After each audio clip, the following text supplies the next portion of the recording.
تکبیر. اللہ اکبر اللہ اکبر لا الہ الا اللہ واللہ اکبر وللہ الحمد. سورۃ الضحیٰ آیت نمبر 1 سے 11 تک. بسم اللہ الرحمن الرحیم. والضحیٰ قسم ہے دھوپ کی. دھوپ کی قسم یا چاشت کے وقت کی قسم، کیونکہ وہ وقت انتہائی سہانا وقت ہوتا ہے. جب دھوپ چمکتی ہے سویرے سویرے تو اس وقت طبیعت کے اندر ایک نشاط پیدا ہوتی ہے، ایک خوبصورت منظر نظر آتا ہے، کائنات حسین نظر آتی، دل کھل اٹھتا ہے. واللیل اذا سجا، اور رات کی جب وہ ٹک جائے، پرسکون ہو جائے. چھا جائے نہیں ہے اس کا ترجمہ، کیونکہ یغشا چھانا ہے. تو یہاں اصل میں رات جب سنسان اور بالکل خاموش ہو جاتی ہے نا، ڈھاک ہو جاتی ہے، یہ اس وقت کا ذکر ہے. وہ بھی انسان کے لیے بہت ایک سکون اور ایک آرام اور خوشی کا، اطمینان کا وقت ہوتا ہے. اصل میں عربی میں کہتے ہیں سجل میت، میت پر چادر ڈال کے اس کو چھپا دینا، ڈھانپ دینا، اس کے لیے لفظ آتا ہے. تو رات کا اتنا حصہ گزرنا کہ سب سو چکے اور تاریکی کی چادر چھائی ہوئی ہو، بالکل خاموشی ہو، جسے موت کی خاموشی جسے کہا جاتا ہے، تو اس کے لیے لفظ آیا ہے سجا، بالکل سنسان ہو گیا سب کچھ. ایک طرف دھوپ ہے، دن ہے، چہل پہل ہے، یہ بھی انسان کی ضرورت ہے، اور دوسری طرف رات کا اندھیرا بھی انسان کی ضرورت ہے. اصل میں اس صورت کے پس منظر میں یہ بات بتائی جاتی ہے کہ نبی صلی اللہ علیہ وسلم پر کچھ عرصے کے لیے وحی آنا بند ہو گئی تھی، اور اس کا نتیجہ کیا ہوا کہ آپ پریشان ہو گئے کہ شاید اللہ تعالیٰ مجھ سے ناراض ہو گیا ہے. اور اس پر احادیث بھی موجود ہیں، اور ایک روایت میں یہ بھی آتا ہے کہ آپ صلی اللہ علیہ وسلم کی کچھ طبیعت ناساز ہوئی تو 2-3 دن رات کے وقت نہیں اٹھے نماز کے لیے. تو ایک عورت آئی اور کہنے لگی کہ یوں لگتا ہے کہ تیرے شیطان نے تجھے چھوڑ دیا ہے. تو اس کی بات سے بھی آپ پریشان ہوئے، اور کچھ یہ تھا کہ وحی کا اخذ کرنا شروع میں آپ کے لیے مشکل تھا اور بہت پرمشقت کام تھا. آپ کو میں نے پہلے بھی حدیث بتائی تھی کہ جب وحی اترتی تھی تو پسینے کی لڑیاں بہنے لگتی تھی. تو وہ وحی کا نزول اور نبوت کا ملنا کیا تھا؟ ضحیٰ. اور وحی کا رکنا کیا تھا؟ سجا. تو جہاں انسان کو ضحیٰ کی ضرورت ہوتی ہے وہاں انسان کو سجا کی بھی ضرورت ہوتی ہے، کہ رات کی خاموشی بھی ہو. کیوں؟ تاکہ انسان مزید کام کرنے کے لیے دوبارہ تیار ہو جائے. اگر انسان سو نہ سکے اور سوئے ہی نہ، یہ سوچ کے کہ میں زیادہ کام کر لوں گا، تو وہ کچھ بھی نہیں کر سکتا. سونا بھی کیوں ضروری ہے، بریک بھی کیوں ضروری ہے، ریسٹ بھی کیوں ضروری ہے؟ تاکہ انسان زیادہ فریش اپ ہو کے بہتر کام کر سکے. یعنی اللہ نے دنیا کا نظام ایسے بنایا کہ جس میں سختی گرمی ہوتی ہے، اور انسانی ترقی کے لیے نرمی گرمی ضروری ہے. کیوں؟ نرمی اس لیے ضروری ہے کہ انسان آرام کر سکے، اور گرمی اس لیے ضروری ہے کہ انسان کی چھپی ہوئی صلاحیتیں جو ہیں وہ باہر نکلیں. رکاوٹیں کیوں آتی ہیں؟ تاکہ انسان بہتر مستقبل کے لیے تیار ہو سکے، پکا ہو، میچور ہو. کیونکہ جو مشکلات برداشت کر کے آگے بڑھے گا نا، وہی جمے گا، اور جو مشکلات سے گھبرا کے بھاگ نکلے گا وہ پھر دین کے کام کا نہیں. تو چیلنجز انسان کو مضبوط کرتے ہیں. تو یہاں پر والضحیٰ اور واللیل اذا سجا میں یہی سبق دینا مقصود ہے. ما ودعک ربک، نہیں چھوڑا تجھ کو تیرے رب نے. وما قلا، اور نہ وہ ناراض ہوا ہے. قلا کا لفظی معنی ہوتا ہے سخت نفرت کرنا، انتہائی بغض رکھنا. اور بعض نے دشمنی یا ناراضگی سے معنی کیا تو ہوتا ہی ہے کہ جس چیز سے انسان کو نفرت ہوتی ہے انسان اس کو اپنے دل سے بھی نکال پھینکتا ہے. وما قلا، اور نہ وہ تجھ سے بیزار ہوا ہے، نہ وہ ناراض ہوا ہے. بیزاری کے معنوں میں حضرت لوط علیہ السلام نے کہا تھا نا اپنی قوم کو، وَإِنِّي لِعَمَلِكُم مِّنَ الْقَالِينَ، کہ میں تمہارے اس عمل سے بیزار ہونے والا ہوں. وَلَلْآخِرَةُ خَيْرٌ لَكَ مِنَ الْأُولَىٰ، اور البتہ آخرت بہتر ہے تمہارے لیے اولا سے.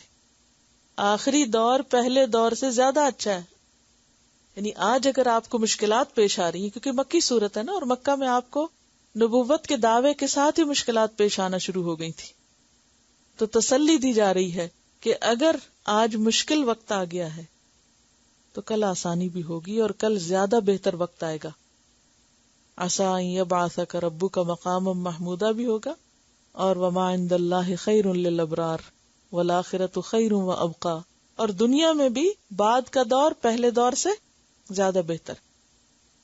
وَلَسَوْفَ يُعْطِيكَ رَبُّكَ فَتَرْضَىٰ, اور البتہ ضرور دے گا تیرا رب تجھے, پھر تو راضی ہو جائے گا. تو اللہ سبحانہ وتعالیٰ نے نبی صلی اللہ علیہ وسلم کو کیا کیا دیا؟ دنیا میں بھی بہت سے اعزازات عطا کیے. خاتم النبیین ہیں آپ, آخرت میں آپ کے لیے شفاعت کا مقام ہے, وسیلہ ہے, درجہ عالیہ ہے, جنت ہے.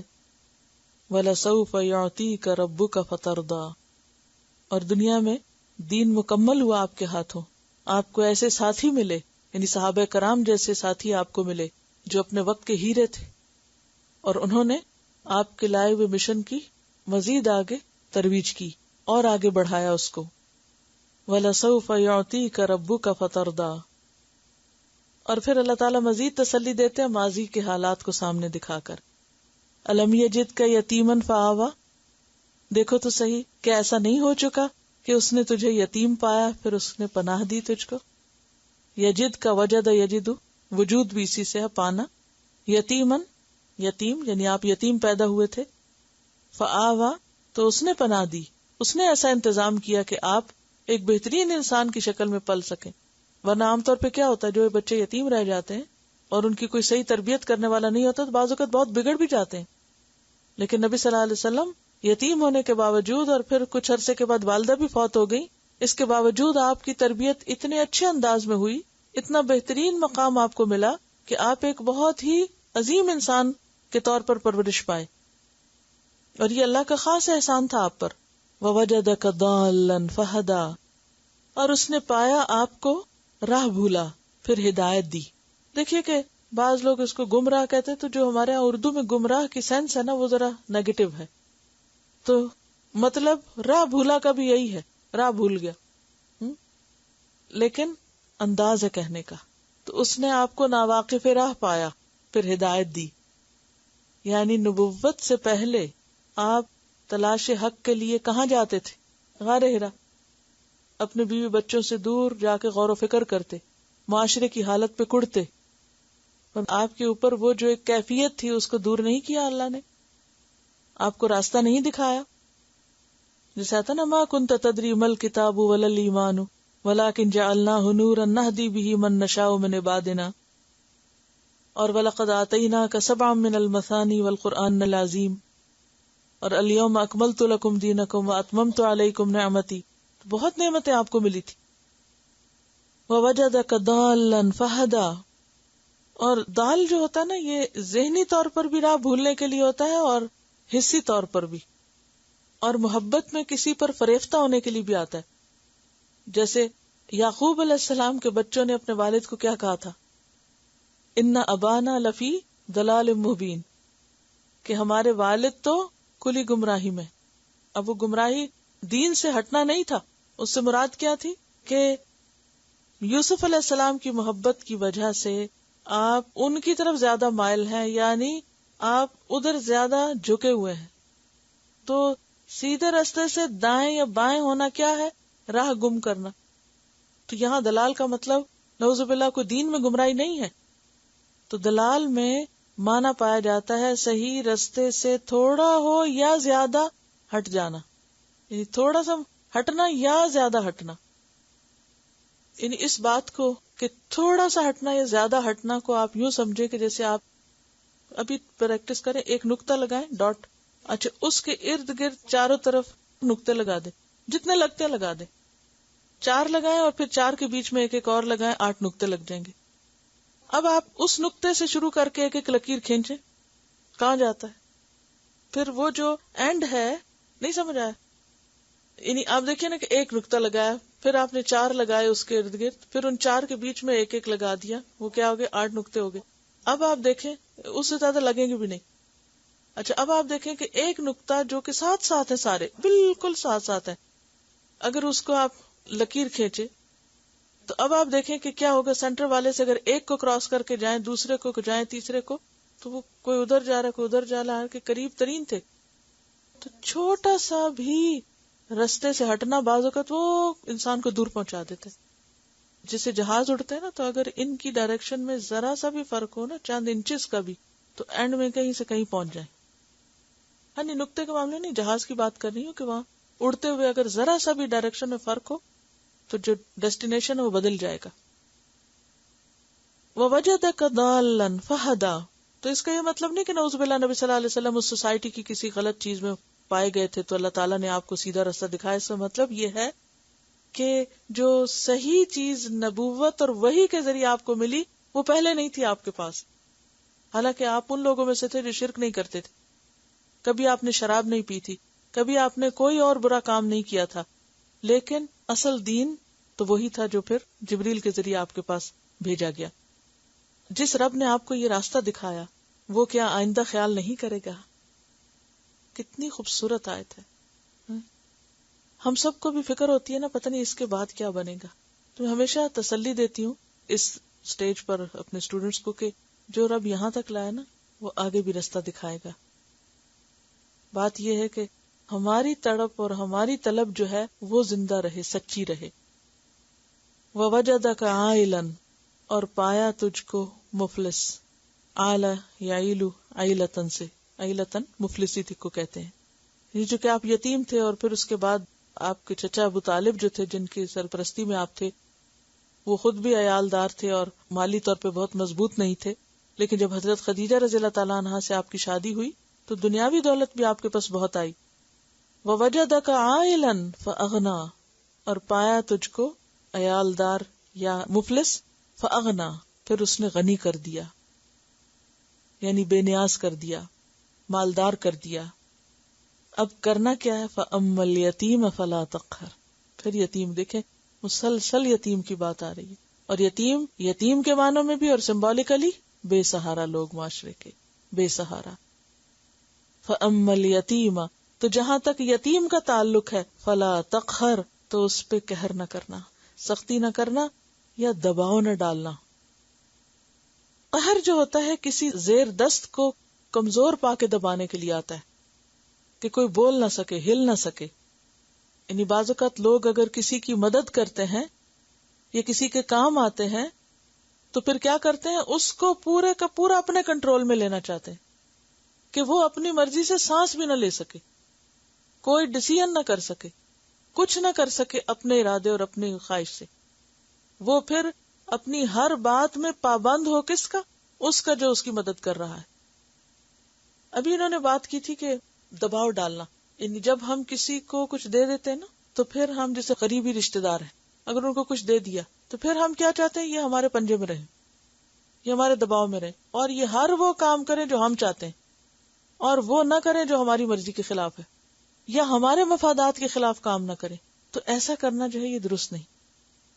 ہمارا فرض کیا ہے؟ ضرورت مند کو دے کے فارغ، اس کے بعد اسے غلام بنا لینا یا اس پہ اپنی مرضی جتانا یا اس کو اپنی مرضی سے اپنے مرضی کے مطابق موڑنے کی کوشش کرنا، یہ درست نہیں. فَأَمَّا الْيَتِيمَ فَلَا تَقْهَرْ، تقہر کا مطلب یہ نہیں ہے کہ تم اس کو مارو پیٹو نہیں، کیونکہ تربیت کرنے کے لیے یتیم کی بعض اوقات اس کو ڈانٹنا بھی پڑتا ہے. تقہر کا مطلب ہے اس کو دباؤ میں نہ رکھو، اس کو کنٹرول نہ کرو. وَأَمَّا السَّائِلَ فَلَا تَنْهَرْ، اور جہاں تک سوالی کا تعلق ہے تو اس کو جھڑکو مت. نہر ینہر کا کیا مطلب ہے؟ یہاں جھڑکنا. وَأَمَّا بِنِعْمَةِ رَبِّكَ، اور جہاں تک آپ کے رب کی نعمت کا تعلق ہے، فحدث، تو اس کو بیان کرو. نعمت سے مراد کیا ہے؟ نبوت، قرآن، ہدایت، اور خاص طور پر ان نعمتوں کا ذکر جو پیچھے گزری. کیا کیا؟ الم یجد کا یتیمن فآوا، یعنی یتیمی کی حالت میں پناہ دی، دلال کی حالت میں ہدایت دی، عیالداری کی حالت میں غنا دی. تو اب کیا کریں؟ آپ کو جو اللہ نے دیا ہے فحدث، آپ اس کو آگے بیان کریں، آپ اسے دوسروں سے شیئر کریں، اس کو بانٹیں، اس کو آگے تقسیم کریں. یعنی آپ کو اگر نبوت دی تو آپ نبوت کی ان ذمہ داریوں کو نبھا کے لوگوں کو ہدایت دینے کا کام کریں. اسی طرح قرآن دیا تو اس کی تعلیم آگے دیں. آپ کو یتیمی میں پناہ دی تو آپ بھی بے سہارا کی مدد کریں. اور اسی طرح جو مال و دولت اللہ نے آپ کو دیا اس میں دوسروں کو شریک کرے. وَأَمَّا بِنِعْمَةِ رَبِّكَ فَحَدِّثْ. اور حدث و حدیث و تحدیث کا ویسے معنی ہوتا ہے زبان سے بات کرنا. تو زبان سے بات کرنے میں کیا چیز آتی ہے کہ ان نعمتوں کا زبانی بھی شکریہ ادا کریں، یعنی ان نعمتوں کا ذکر بھی کریں. تحدیث نعمت کہ انسان کو جو ملا ہو اس کی قدر کرے اور اس کا ذکر بھی کرے، اور وہ نعمت ظاہر بھی ہو. کیا فرض بنتا ہے کہ انسان نعمت کو ظاہر کرے، آگے پہنچائے، اس کا ذکر کرے، اس پر شکر ادا کرے. جیسے آپ صلی اللہ علیہ وسلم کے پاس ایک شخص آیا اور اس کے جسم پر میلے کچیلے کپڑے تھے. آپ نے فرمایا تمہارے پاس کوئی مال نہیں ہے؟ اس نے کہا سب کچھ ہے، یہ بھی ہے، یہ بھی. تو آپ نے فرمایا کہ جس کو اللہ نے یہ سب کچھ دیا ہو اسے چاہیے کہ اس کا اثر اس کے جسم پر نظر آئے. تلاوت حدث. تو یہاں پر کون سی نعمت ہے جس کا ذکر کیا جا رہا ہے؟ نعمت قرآن، نعمت نبوت، اور اس کے علاوہ وہ تمام نعمتیں جو نبی صلی اللہ علیہ وسلم پر کی گئی تھی جن کا اس صورت میں ذکر ہے. الم یجدک یتیما فآوی ووجدک ضالا فہدی ووجدک عائلا فاغنی. یعنی نمبر 1 پروٹیکشن ہے، یتیما فآوی، نمبر 2 ہدایت ہے، اور نمبر 3 غنا ہے. تو تینوں طرح کی نعمتیں جو ہیں ان کا، اور خاص طور پر ان سب نعمتوں میں بڑی نعمت جس کو اللہ سبحانہ وتعالی خود بھی نعمت کہتے ہیں، الیوم اکملت لکم دینکم واتممت علیکم نعمتی. تو یہ جو دین اسلام کی نعمت آپ کو ملی ہے اور قرآن کی نعمت آپ کو ملی ہے، اس کو کیا کرو؟ آگے بیان کرو. جہاں تک دنیاوی نعمتوں کا تعلق ہے تو انسان کو جو بھی نعمتیں ملی ہیں ہر انسان کو مختلف طرح ملی. جیسے نبی صلی اللہ علیہ وسلم کو طرح طرح کی نعمتیں ملی، اسی طرح ہر انسان پر اللہ سبحانہ وتعالیٰ نے بہت سے احسانات کیے ہیں. تو انسان کا کام کیا ہے کہ وہ کیا کرے؟ ان نعمتوں کا ذکر کیا کرے، نعمتوں کی بات کیا کرے. عام طور پر ہم کس چیز کا ذکر کرتے ہیں؟ جو نعمت نہیں ملی وہ ہمارے ذہن پہ زیادہ چھائی رہتی ہے اور اس کا ہم گلہ شکوہ زیادہ کرتے ہیں. تو یہاں پر ایک پازیٹیو ایٹیٹیوڈ بتایا گیا کہ کیا ہوتا ہے، اور وہ یہ کہ انسان کو جو ملے اس کا ذکر کرے بنسبت اس کے کہ جو نہیں ملا. اسی طرح اگر کسی انسان کی طرف سے ہمیں کوئی خیر اور بھلائی ملی ہے تو اس کا ذکر کرنا چاہیے بنسبت اس کے اگر اس انسان کی طرف سے کوئی تکلیف پہنچی ہو. لیکن ہمارا رویہ کیا ہوتا ہے کہ کسی کی طرف سے جو بھی کوئی خیر ہمیں پہنچ جائے اس کا ذکر ہم نہیں کرتے، بہت کم کرتے ہیں. لیکن اگر کسی کی طرف سے کوئی تکلیف پہنچے تو اس کا چرچا خوب کرتے ہیں. تو کرنا کیا چاہیے کہ اللہ کی طرف سے یا بندوں کی طرف سے ہمیں جو بھلائی نصیب ہو اس کا ذکر زیادہ کیا کریں. نعمتوں کا ذکر کیا فائدہ دیتا ہے؟ اس سے کیا ملتا ہے انسان کو؟ یہ شکر گزاری کا ایک ذریعہ ہوتا ہے، اور شکر گزاری سے انسان کی نعمتوں میں اور اضافہ ہوتا ہے. لَإِن شَكَرْتُمْ لَأَزِيدَنَّكُمْ.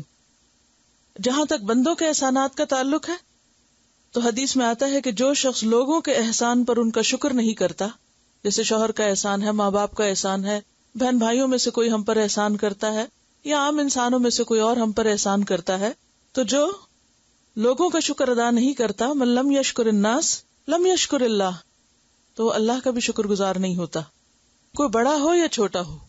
جب بعض اوقات بچے ہماری کوئی خدمت کر دیتے ہیں، کوئی کام کر دیتے ہیں، تو ہمیں ان کے ساتھ بھی کیا رویہ کرنا چاہیے؟ ان کا بھی شکر گزار ہونا چاہیے.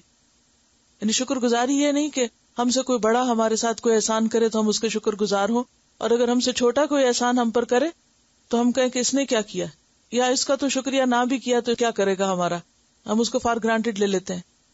تو کوئی بھی ہو، بڑا ہو چھوٹا ہو برابر کا ہو، تو اس پر شکر ادا کرنا لازم ہے، کیونکہ شکر انسان کے لیے مزید نعمتوں کا دروازہ کھولتا ہے. ایک اور روایت میں آتا ہے کہ جو شخص تم پر کوئی احسان کرے تو چاہیے کہ تم بھی اس کے احسان کا بدلہ دو. اگر مالی بدلہ دینے کی استطاعت نہیں تو یہی کرو کہ لوگوں کے سامنے اس کی تعریف کرو. یہ تحدیث ہے. تحدیث کا کیا مطلب ہوتا ہے؟ بات کرنا. یعنی مثلاً آپ کی کسی بہن بھائی نے یا کسی نے بھی کوئی، تو ہوتا کیا ہے جب خاندان کے لوگ اکٹھے بیٹھتے ہیں تو عموماً ہم گلے شکوے زیادہ کرنے لگتے ہیں نا. یعنی فلاں نے میرا حال نہیں پوچھا، فلاں نے یہ کر دیا میرے ساتھ، فلاں نے وہ کر دیا. تو اس سے کیا ہوتا ہے؟ خود بھی دکھی ہوتے ہیں اور دوسروں کو بھی کرتے ہیں سنا سنا کے. تو اس کے برعکس ہونا کیا چاہیے کہ اب خاص طور پہ قرآن پڑھ کر اور اما بنعمت ربک فحدث، تو رب نے ہی ساری نعمتیں کی ہیں نا. کسی بندے کے ذریعے بھی جو ہم پر نعمت آتی ہے یہ بھی دراصل رب ہی کا احسان ہوتا ہے. تو اس کا چرچا کرنا چاہیے. یعنی دوسروں کے بارے میں غیبت تو نہیں کرنی چاہیے، دوسروں کے بارے میں خیر اور بھلائی کی بات کرنی چاہیے. کیونکہ جس نے لوگوں کے مجمع میں اس کی ثنا و تعریف کی تو اس نے شکر گزاری کا حق ادا کر دیا. یعنی اگر آپ کے ساتھ کسی نے بھلائی کی ہے اور آپ اس بھلائی کا ذکر دوسرے کے ساتھ کرتے ہیں کہ فلاں شخص نے میرے ساتھ احسان کیا ہے، تو یہ بھی دراصل ایک کیا ہے، شکر گزاری کا ایک طریقہ ہے. تو ہر نعمت کے شکریہ کے مختلف طریقے ہوتے ہیں. مالی نعمت کا شکر کیسے ادا ہوتا ہے؟ زکوٰۃ دے کر اور خود اپنے اوپر بھی خرچ کر کے. یعنی اما بنعمت ربک فحدث میں یہ بھی آتا ہے کہ حدیث میں نے آپ کو سنائی تھی، نبی صلی اللہ علیہ وسلم کے پاس ایک شخص آیا کہ جس کا حال بہت خراب تھا. تو آپ نے پوچھا کہ تمہارے پاس کچھ مال ہے؟ اس نے قسمیں گنوائی، یہ بھی ہے، یہ بھی، یہ بھی. تو آپ نے فرمایا کہ اگر اتنا کچھ ہے تو تمہارے جسم پر اس کے آثار نظر آنے چاہیے. تو تحدیث نعمت میں صرف دوسروں پر خرچ کرنا نہیں، شکر گزاری صرف یہ نہیں کہ آپ صدقہ خیرات کریں، شکر گزاری یہ ہے کہ اپنی ذات پر بھی صدقہ کریں. اور ایک اور بات یہ ہے کہ سورت الضحیٰ سے آخر تک ہر سورت کے ساتھ تکبیر پڑھنا جو ہے وہ اس کے بارے میں آتا ہے کہ یہ مسنون ہے. ابن کثیر نے ہر سورت کے اختتام پر ایک مرتبہ تکبیر کہنے کو سنت کہا ہے. فَأَمَّا بِنِعْمَةِ رَبِّكَ فَحَدِّثْ. تو رب کی نعمت کا ذکر آپ کیسے بیان کریں گے کہ اس کے بعد جتنی بھی صورتیں پوری ہوں اس میں ہر صورت کے اختتام پر یعنی تکبیر کہیں. اور امام بغوی نے ہر صورت کے شروع میں تکبیر کہی ہے. تو بہرحال شروع ہو یا آخر بیچ میں ہی بنتی ہے، ایک ختم ہوتی ہے اور ایک شروع ہوتی ہے. چلیے دوبارہ ان آیات کی تلاوت سنیے. اگرچہ اس صورت میں خطاب نبی صلی اللہ علیہ وسلم سے ہے، لیکن ظاہر ہے کہ آپ ہمارے لیے ایک نمونہ ہیں، اور پھر آپ کے توسط سے باقی سب کے لیے بھی اس میں سبق ہے. آپ دیکھیے کہ جب ہم دین کے رستے پر آتے ہیں تو مشکلات آتی ہیں. بعض اوقات بہت ہوپ فل ہوتا ہے انسان، والضحیٰ، اور بعض اوقات ایسے لگتا ہے جیسے ہر چیز رک گئی ہو، کچھ ہو نہیں رہا، ہر چیز ٹھہر گئی ہے، سٹک ہو گئی ہے. پھر اس وقت انسان کو شیطان وسوسے ڈالنے لگتا ہے کہ اللہ تعالیٰ ناراض ہو گیا تم سے. اگر وہ تمہارے ساتھ ہوتا تو تمہارا یہ کام نہ رکتا، یہ مشکل نہ پیش آتی. تو اس پر کیا تسلی ہے؟ ما ودعک ربک وما قلی. کسی بھی ایسی چیز کا رک جانا جس کا تمہیں انتظار ہو، اس میں بھی اللہ کی حکمت ہے. اور پھر کتنی امید دلائے گی، وَلَلْآخِرَةُ خَيْرٌ لَكَ مِنَ الْأُولَىٰ. پہلے دور سے پچھلا دور زیادہ اچھا آئے گا. اور پھر وَلَسَوْفَ يُعْطِيكَ رَبُّكَ فَتَرْضَىٰ، کہ انسان دین کی نعمت اور دین کی ترقی اور دین کا جو انعام ہے دنیا اور آخرت میں، کہ دین کے جو فائدے ہیں وہ جب وقتی طور پر انسان کو نظر نہیں آتے کہ ہے اتنا کام کیا، اتنی محنت کی، کوئی اثر نظر نہیں آتا، کوئی نتیجہ نظر نہیں آتا، یوں لگتا ہے جیسے کچھ بھی نہ کیا ہو، تو اس کی تسلی دی جا رہی کہ نہیں، بعد میں اس کے پھل دیکھتے رہو گے. اور ہم دیکھتے ہیں کہ نبی صلی اللہ علیہ وسلم کے بعد صحابہ کرام نے کہاں کہاں تک دین کو پہنچایا، حضرت ابوبکر کے دور سے لے کے آخر تک. اور پھر وہ سارا کچھ آپ کے حق میں صدقہ جاریہ ہے. جتنے صحابہ کرام نے جو کچھ کیا سب ثواب آپ کو، جو تابعین نے کیا، آج جو کچھ ہم کریں اس کا بھی اجر کا ایک حصہ کس کو جائے گا؟ آپ صلی اللہ علیہ وسلم، کیونکہ آغاز وہاں سے ہوا. تو پھر یہ ساری نیکی جب قیامت کے دن آپ کے حصے میں آئے گی، وَلَسَوْفَ يُعْطِيكَ رَبُّكَ فَتَرْضَىٰ، تو کیسے خوش ہیں؟ پھر آپ کو جو مزید مقامات اور انعامات اور درجات دیے اللہ نے، اور حوض کوثر کا انعام دیا، اِنَّا أَعْطَيْنَاكَ الْكَوْثَرَ جو آگے آئے گا، تو یہ ساری چیزیں کیا ہیں؟ یہ خوشخبریاں ہیں آئندہ کی. ابھی مکہ میں یہ سب کچھ ہوا نہیں تھا، لیکن پہلے سے تسلی دے دی گئی. یہ وہ وقت ہے جو انتہائی مشکل وقت، اور ابھی بہت سی مشکلات آ رہی تھی، تو کہا فکر نہیں کریں. وَلَسَوْفَ يُعْطِيكَ رَبُّكَ فَتَرْضَىٰ. اور پھر مزید تسلی ہے، کیا ماضی میں یہ اور یہ اور یہ نہیں ہو چکا؟ ایسی ایسی مشکلیں نہیں تھی تم پر، اور کیا ان مشکلوں سے اللہ نے نہیں نکالا؟ اور وہ مشکلات صرف مادی مشکلات نہیں، روحانی مشکلات بھی ہیں. روحانی مشکل کیا ہے؟ وَوَجَدَكَ ضَالًّا، انسان بھٹکتا پھرتا ہے، کیا صحیح ہے اور کیا غلط ہے، کیا کروں اور کیا نہ کروں، اور اللہ ہدایت کا انتظام کر دے. اور پھر وَوَجَدَكَ عَائِلًا فَأَغْنَىٰ، دنیاوی اور مادی ضروریات بھی پوری کر دے. تو پھر انسان کو کیا کرنا چاہیے؟ اپنا اخلاق بہتر بنانا چاہیے. یتیم یعنی معاشرے کے وہ لوگ جو بے سہارا ہوں، جن کو کوئی پوچھنے والا نہ ہو، جن کو کوئی عزت دینے والا نہ ہو، ان کی خیر اور بھلائی اور فلاح کے لیے کام کریں، اور سائل کو نہ جھڑکیں. سائل سے مراد کوئی مادی چیز مانگنے والا بھی ہو سکتا ہے اور کوئی علمی سوال پوچھنے والا بھی ہو سکتا ہے، دین کا سوال پوچھنے والا بھی ہو سکتا ہے۔ ابو موسیٰ اشعری کہتے ہیں کہ آپ کے پاس جب کوئی سائل آتا یا کوئی اپنی ضرورت بیان کرتا تو آپ صحابہ سے کہتے تم بھی سفارش کرو، تمہیں بھی اجر ملے گا، اور اپنے پیغمبر کی زبان سے اللہ جو چاہے گا حکم دے گا، انہیں دلوا دے گا۔ حضرت عبد الرحمن سے روایت ہے کہ انہوں نے آپ صلی اللہ علیہ وسلم سے پوچھا، بعض دفعہ کوئی سائل میرے دروازے پہ آ کھڑا ہوتا ہے جسے میرے پاس دینے کے لیے کچھ نہیں ہوتا، تو میں کیا کروں؟ آپ نے فرمایا، اگر تم فقیر کو دینے کے لیے بکری کے ایک جلے ہوئے کھر کے سوا کچھ نہ پاؤ تو وہی اس کے ہاتھ میں رکھ دو، یعنی معمولی سے معمولی چیز دے دو لیکن خالی ہاتھ نہ جانے دو۔ ایک دفعہ آپ نے فرمایا، کیا میں تمہیں ایسے آدمی کی خبر نہ دوں جو سب سے بدتر ہے؟ صحابہ نے عرض کیا، بتائیے۔ فرمایا، وہ شخص جس سے اللہ کے نام پہ مانگا جائے اور وہ کچھ نہ دے، اور وہ کہے جا بابا معاف کر دے۔ میں ہمیشہ کچھ نہ کچھ کھانے کی چیز پاس رکھتی تھی، کچھ نہ کچھ، اور جب وہ آ کے گاڑی کی ونڈو کھٹکھٹاتے یا کچھ بھی تو پیسے نہیں دیتی تھی، مجھے پتا ہوتا تھی پیشہ ور ہے، لیکن کوئی سویٹ دے دی، کوئی بسکٹ دے دیے، اور الحمدللہ اس کے بعد جس اسٹوڈنٹ کی گاڑی پہ مجھے کبھی بیٹھنے کا اتفاق ہوتا، بسکٹوں کے پیکٹ ان کی گاڑی میں ساتھ رکھے ہوئے ہوتے تھے، اور سب نے یہ طریقہ اختیار کر لیا تھا کہ کسی کو نہ نہیں کرنی، ہمیں کھانے کی چیز دے دینی، یا گھر میں جیسے بچے ہوئے کھانا تو ہم اکثر ایسے کرتے، چھوٹے چھوٹے پیکٹوں میں ڈال کے ساتھ لے کے بیٹھتے تھے، اور میں پتا ہوتا تھا راستے میں آئیں گے، اور وہ بھی انتظار کر رہے ہوتے تھے کہ یہ سر کور کیے ہوئی خواتین گزریں گی تو ہمیں کچھ کھانے کو ملے گا، اور وہ لے کے کھا رہے ہوتے تھے۔ تو طریقہ ہے نا، جب یہ کہا گیا کہ مت جھڑکو، مت نہ کرو، تو پھر کوئی اور طریقہ سوچ لیں، اور اگر واقعی کچھ نہ ہو تو پھر کیا اچھی نصیحت کر دیں، الکلمۃ الطیبۃ صدقہ، پیار سے بات کر لیں۔ ہر کوئی ان کو ڈانٹتا ہے، ہر کوئی ڈانٹتا ہے، بھی کیوں ڈانٹتے؟ نہ ڈانٹے، ان کو محبت کی بات ان سے کرنا جو ہے وہ بھی تو ایک صدقہ ہے نا۔ جو شخص سویر سے شام تک ڈانٹ سن رہا ہو، اس سے آپ بیٹا کہہ کے پکار لیں اور کوئی اچھی سی بات کر دیں اس سے، یا کوئی مذاق کر دیں، تو یہ بھی تو ایک صدقہ ہی ہو جائے گا اس کے ساتھ۔ لیکن یہ کرنا کہ بس صرف جان چھڑانے والی کرنا اور بیزاری دکھانا اور ڈانٹ ڈپٹ کر کے سر سے اتارنا، اس کا کوئی جواز نہیں، کوئی بھی اس کا جواز نہیں ہے کسی بھی طرح۔ یہ صرف ہمارا شارٹ کٹ ہے جان چھڑانے کا۔ اور پھر نعمتوں کا ذکر کریں۔ بہت سے لوگ نعمت کو ویلیو نہیں کرتے، وہ شکوے بہت کرتے ہیں، لیکن جو ملا ہے اس کی طرف توجہ نہیں ہوتی، خاص طور پر جو دین کی نعمت ہے، یعنی اس کے اوپر شکر گزاری بھی ہو، اور اس کے جو فائدے ہوئے ہیں وہ بیان کریں لوگوں سے۔ آپ کے اسائنمنٹ میں ہے نا ایک اس دفعہ سوال کہ قرآن پڑھ کے جو پایا ہے اس کو 10 لائنوں میں لکھیں، تو آپ ایک 10 صفحے بھر دیں، آپ 10 صفحے بھر دیں۔ وہ تو 10 اس لیے کہا کہ پھر زیادہ مشکل نہ پیش آیا، لیکن یہ اسی کی اصل میں پریکٹس ہے کہ اللہ نے جو نعمت دی اس کا ذکر۔ اچھا، ذکر کرنے سے کیا ہوتا ہے اس کا؟ ریاکاری، اور ریاکاری میں کیا ہوتا ہے؟ اپنی تعریف چاہنا، اور تحدیث نعمت میں کیا ہوتا ہے؟ شکر گزاری سے اس کا ذکر کرنا تاکہ دوسروں کو بھی شوق آئے۔ ان دونوں میں فرق ہے۔ ایک کام آپ کرتے ہیں کہ اپنی تعریفیں بیان کرنے کے لیے مجھے یہ بھی آتا ہے اور میں یہ بھی سیکھ چکی ہوں اور میں فلاں بھی پالی، دس از رانگ۔ لیکن اگر آپ یہ کرتے ہیں نا کہ مجھے اس سے یہ اور یہ فائدہ پہنچا ہے، تو اس کا فائدہ کیا ہوگا کہ دوسرے وہ لوگ جو نہیں کر رہے ان کو بھی شوق آئے گا۔